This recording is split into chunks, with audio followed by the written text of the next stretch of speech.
But the bottom line is, if horse training were as easy as just always having more patience and more treats, everybody that has some time and patience would be an expert horse trainer. The fact of the matter is, it's not that easy. Welcome back to another video, guys. And this morning I want to talk to you guys about a subject that I think is really important to understand, because it really gets down to the core fundamentals of my training program. I believe in first principles, and so we got to understand the nature of a horse and how horses interact with each other before we can answer the question, how much pressure is too much pressure? Because there's a million different scenarios that can come up. So we're going to dive into that and try to unpack that in this video. So one of the things that I want to just start off by kind of unpacking is how horses interact with each other, okay? Because how they interact with each other and what is natural to a horse and what makes sense to a horse is different than what makes sense to a human. So if you see somebody else eating their food, your food, you probably shouldn't walk up and start kicking them or biting them, okay? But if you look at what horses do with each other, that is their go-to move. If there's a hay pile out there and you got a couple of horses, they're going to decide who gets to eat that hay pile first based on who's the alpha. The alpha horse is the one that can move the other horses away. And a lot of times, I think also human nature would say, well, the alpha horse is the strongest, most athletic horse in the group. Not necessarily. I've seen little mini horses be the alpha horse over big, strong, tall, other horses that are way more strong and athletic than they are. But the little mini horse meant it more. So mentally, that little mini horse might have been stronger than those other larger horses. So we got to start with that in mind, that horses are willing to bite and kick each other like powerfully, like really hard, over just who gets to eat first. Okay, that doesn't. This horse, there might be plenty of hay to go around, but they just decide to kind of go for this. Or a horse might decide the space that they're in is too small and that they need that other horse further away from them, and they'll just chase that horse relentlessly until they can get further away. This is kind of becomes the problem with horses in small spaces, that sort of thing. That's another subject, but there's kind of two main ends of the spectrum for this, right? On one hand, you have more of like positive reinforcement training, where you have somebody that wants to just reward the horse whenever the horse is having the right idea and do some sort of positive reinforcement. And I think this is really common with like dog training and other things, and people want to integrate this into horse training, and it does yield results, okay? Then the other side of it is more, maybe you would almost say like punishment type training. I don't want to say negative reinforcement training. It's more like punishment reward. It's like let's say, for example, the horse was bad yesterday, so today I'm going to do this. It's like that's not going to translate to that horse, okay? But if you think about like putting a horse in like electric fence, if you want to keep that horse in, and what's interesting to me is a lot of people that are really big on positive reinforcement training only would still use an electric fence to keep a horse in, right? Well, what happens when that horse touches that electric fence? It's going to get a negative reinforcement at that moment to say, you're not allowed to cross through here, okay? And that electric fence, those are pretty strong. I don't know if you've ever been shocked by a fence, but I have. And you don't really want it to happen again, okay? It's usually a one and done kind of learning experience there. So we got to understand that innately, horses have different priorities too, and horses can be in different mental states. One of the most important pieces of equipment you're going to use with your horse is your saddle pad. Obviously, you need your saddle to fit, but your saddle pad is going to be what's protecting your horse's back, and it's going to be what's close to their skin. There's a few qualities in a saddle pad that I think are really important. Number one is it needs to be protecting my horse's back. I don't need my horse coming up sore when I'm riding him because the pad wasn't helping me out there. I need that pad to be comfortable for my horse, and natural materials like wool are really great for helping wick moisture away and keeping their back cool while you're riding them. The third thing is that pad needs to be durable, and it needs to hold up to a lot of use. We're going to be putting a lot of hours in the saddle, and I need that pad to be there for me. 5-Star Pads has really put all that together. They've made 100% natural wool pad that is shaped really well for the horse's back, is made very durable, it offers a lot of comfort, and it's a great pad made right here in the USA. So if you're in the market for a new pad, make sure you shop with 5-Star Pads. There'll be a link in the description below. So if you're working with a horse and something causes them to not feel safe, which could be as simple as taking another horse away, It could be changing their environment, moving them to a different place. You are going to have your hands full with that horse at that moment, because if it doesn't feel safe, it is going to try to use its flight or fight response to feel safe again, okay? And the other thing that comes up when a horse doesn't feel safe is they're going to have an adrenaline rush, okay? So their body's going to be on adrenaline, and this is where you might see a horse that is really bothered and really upset for a very long time. And they cannot think, and comfort doesn't matter to this horse. So you could be putting a ton of pressure on them and it's not going to work at all because the horse does not feel safe. So those are the moments that we would like to avoid, that we'd like to not bring the horse to, but sometimes they're inevitable because we're dealing with prey animals at the end of the day. Sometimes a horse is going to get bothered and get uncomfortable about something. And those are the moments that it's not the best time to try to teach them something you want them to know, because comfort, like I said, comfort doesn't matter in those moments. So now let's de-escalate the situation, and now let's say you have a horse that's basically minding its own business, doing nothing, and now you want to teach it something. This is where you're going to primarily use comfort and discomfort to work with the horse, okay? So this is kind of probably the most universal training that people understand about horses is comfort and discomfort. But there's a couple things that are important to understand here. So if a horse gets to a concerned mental state, okay, they are going to switch nervous systems, which causes them to stop producing saliva, and you sometimes can stop blinking as well, okay? And they're going to also have stress hormones being produced in this state. So that when this state changes and they lick and chew, and now they feel more comfortable, they're also going to have a dopamine release, which is going to make them feel really good, okay? So this is a mental state that is used a lot of times with horse training. So basically, any time you're doing that, this horse is having this switch of nervous systems and having a dopamine release, and this is what can actually start to build depth of response to your idea. So let's say you're trying to get a horse comfortable with something, and so let's say it's a stick and a flag, and you approach it very, very slowly, and you maybe walk up to the horse very slowly, you offer it to them, you let them be curious about it, they look at the flag, you take the flag away from them, and maybe they follow it and they look curious, okay, and you do that over and over and over and over again, and you're like, okay, I've got this horse really used to the flag. And then one day you lift the flag up a little bit quickly, and then the horse kicks out at it and gets scared and goes running around. And you go, wow, how did that horse become afraid of that? I've spent a lot of time getting them used to it. Well, maybe it was more surface level because the horse stayed only curious.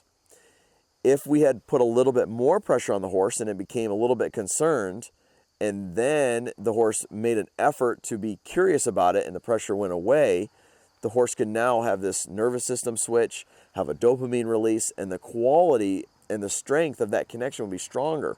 So this is one example of where more pressure is actually going to be more effective, okay? Now, physical pressure is one thing, and mental pressure is another thing for horses, okay? So physical pressure is like horses will bite and kick each other really hard, like we talked about earlier, to decide who gets to eat or who gets to stand where and that sort of thing. So what I'm trying to say here is horses physically are very strong, okay? And they're not all that sensitive physically. Mentally, horses can be intimidated very easily. Okay, so mentally horses can be fragile, which is why a mini horse that's very confident might be dominant over a large horse, okay? So one of the things that I'll tell people is that I'll kind of joke and I'll say speed kills. And one of the quickest ways to scare a horse is to apply pressure quickly, okay? Whether it's pulling a rein and jerking a rein or moving your tools too fast on the ground, that can scare a horse mentally, okay? And so we want to avoid doing things too fast. You know, one of the most common probably pieces of advice that's given to people that are learning how to train horses is slow down. I mean, that is just one of the universal things that's told a lot, is just do whatever you're doing slower, because you're scaring the horse as you're doing it, okay? So you don't even have to be touching them or putting a lot of pressure on them, but if you're moving too quickly, you're going to scare them, okay?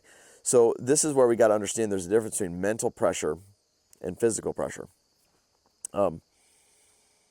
The other thing that I think happens sometimes is these situations come up where, let's say you have two horses together in stalls and you take one horse away. And now the horse in the stall is just absolutely freaking out now. Okay, now they're spinning around, they're pacing, maybe they're rearing up trying to get over it. They're really bothered. And so if you're going to try to help that horse get comfortable, you're going to have to go to a level of pressure that's effective with that horse. Okay, if you come under that horse's mental state and intensity level, it either will take too long, where you end up doing the wrong thing for too much of the time, or it will just be ineffective. Okay, and so this is where you have to be effective to be understood with a horse. And again, when there's kind of two scenarios that happen. So one scenario is the human starts it. So the horse is standing there minding its business, and I want to teach it something, okay? So, and when this happens, I want to bring the pressure on very slowly. I want to ask the horse. I want to give it a chance to respond, and I want to make sure I'm not scaring them and all these things, okay? Now, I'm gradually going to increase the pressure. Maybe that's putting a feel on a rope. Maybe that's driving the horse with a stick. I'm gradually going to increase the pressure until the horse makes a change, and then I'm going to retreat, right? Now, most people would be completely okay watching this. They would go, oh, that's fine. You know, like you saw the gradual buildup of pressure. You saw the horse having a chance to respond, that sort of thing. But there's an underlying scenario that happens, which is sometimes horses decide to do something on their own, okay? So whether that's because they've not been handled very much and they get real afraid of something, or it's just something triggered it, like maybe something spooked them while we were riding or on the ground, and now that horse has changed mental states and that horse has become hyper alert or maybe even panicked, okay? Whether that's we've saddled them up or something like that, or separated two horses. There's different scenarios where the horse starts it, okay? And in this moment, what we need to be thinking to ourselves is, I'm going to need to block that horse and try to redirect their mind, okay? When this happens, we need to go to a level of pressure that's going to be effective with that horse. If we don't, the horse could either learn to wear the pressure, or we're going to end up doing the wrong thing for too long, and the horse is going to end up having a bad experience. So it's kind of like we need to kind of interrupt that horse's mental state and kind of snap them out of it. And sometimes this means we got to give a little tug on the rope, or sometimes we need to, pick up a rein if we're riding them, or use our leg stronger, or tap them with something. There's times that we need to be more effective. And ultimately, for a horse to get along really well in a human environment, they need to understand pressure very well. And so there's layers and depths of this, right? So if a horse is really green, we need to understand the pressure just kind of at a basic level. And then as the horse gets more trained, we need to challenge them with having them understand it better and better. Now, at some point along the way, you're going to have to make a decision of what your goals are. Like what level of safety do you want that horse to have? So it's like, if you would just say you want to take that horse for a trail ride, well, to me, that can be a pretty dangerous situation, because you don't know what you're going to encounter on the trail. There could be a bunch of four-wheelers come whizzing by you. There could be a turkey bomb go off in the brush next to you. You might run into a grizzly bear, who knows, wherever you're trail riding. And you might need to have control over that horse, and you might need to say, I need you to stop now, okay? So you're going to want to have a lot of control over that horse in those kind of moments. Or maybe you need the farrier to be able to hold the horse's foot up for an extended period of time to trim them. Or maybe you need to have some vet work done, and it's going to be a little uncomfortable when they put the needle in to draw blood. Horses are going to need to understand pressure, is what it kind of boils down to. Now, there's another subject that comes up, which is where a horse has learned a bad response. Let's say a person was teaching their horse to lead. And so they're leading the horse, and they're going about it very slowly, very cautiously, and trying not to teach the horse anything it doesn't need to know, trying not to scare the horse. Everything's going great until something happens and it spooks the horse, or maybe the horse becomes too upset because it's now away from the barn or something, and it pulls away, okay? Well, now we've taught that horse to push through pressure with the halter.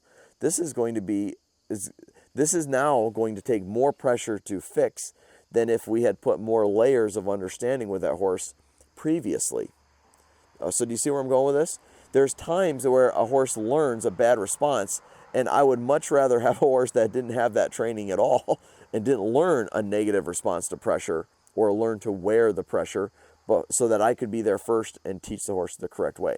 Now, unfortunately, it just happens at times where horses learn something they don't need to know right away, whether it's pushing through the halter there, or it's bucking the human off, or maybe even just bucking with a saddle. Maybe it's tying the horse up to something and they pull back. And unfortunately, there's times where it's going to take even more pressure to fix that problem that has been creative. And this is something that doesn't get talked about a lot. But a lot of times I think trainers sometimes get the blame for putting too much pressure on a horse when unfortunately that horse had already learned negative behaviors, and now we're having to redo it, fix it. We maybe would say that horse has some baggage. The horse learned something it didn't need to know. So it's very hard to create this perfect scenario where the horse never learns things it doesn't need to know, so that we don't need to put very much pressure on the horse to get it to understand what we're going for. But you could put a halter on a foal and put very little feel on the rope and have that horse flip over and hurt itself, just because innately that type of pressure is very scary to a horse. So there's a lot of different situations that come up.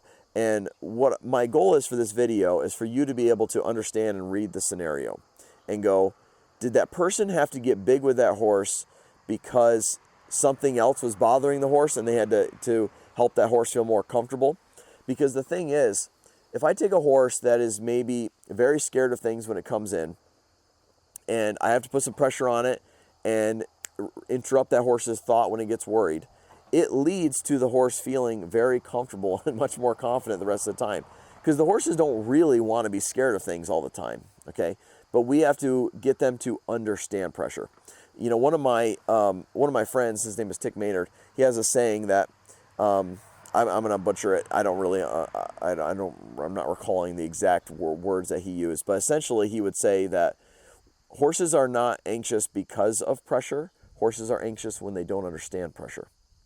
And that statement is very true. So our job is to try to set up the best learning situation possible for the horse to understand pressure, which is steady pressure and rhythmic pressure, where we're using our energy and we're driving the horse. So again, this is what horses use with each other a lot.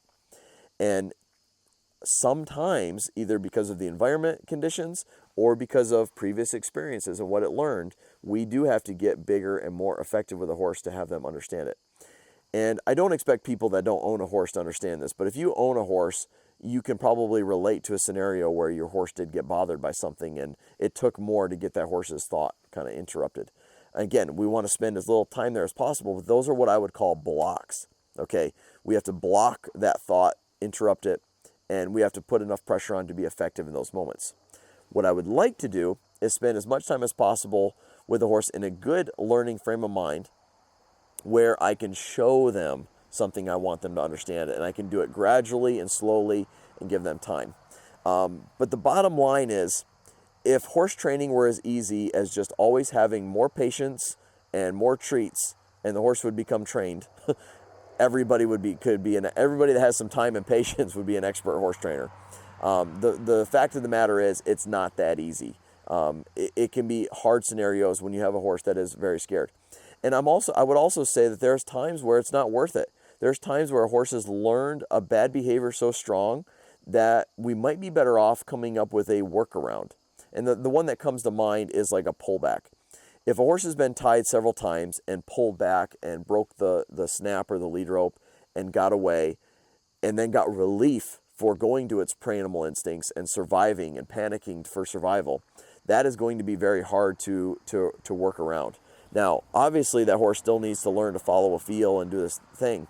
But I've had a couple of horses in my career where I said, you know what? It might be easier to teach this horse to ground tie than to actually work through this scenario, because I don't want to risk the horse hurting themselves. So to me, there are situations, and this is where it gets hard to, make a rule about horse training and say, well, it's always this or it's always that. Because there's so many scenarios that comes up. So I just kind of wanted to unpack that for you and give you a little bit more perspective and understanding on where I'm coming from when I'm showing you these training videos. And one of the things that I try to do in my videos is be real and show you what I would actually do with a horse when I'm training. So one of the things that I hope you guys take away from my videos is the fact that I am showing you real life horse training, and I'm showing you what it actually takes to train a horse. and I'm kind of laying it out there for you. It would be pretty easy to just show you the finished result all the time and not show you horses actually learning the process. So I do get some negative feedback on here at times, because I am showing you what it actually takes. And I would really like to think that my program is built around building horses' connection and them understanding what our idea is and helping horses be more comfortable being in a human world and all the things that they have to be exposed to do well in that environment. And I hope you guys can appreciate me trying to work with horses that are not just being well behaved all the time and getting to see kind of what actually happens. So hope this video gives you a little bit more perspective and understanding of the horse training process. And if you enjoyed it, make sure you hit the like button and subscribe. We'll see you guys on the next one.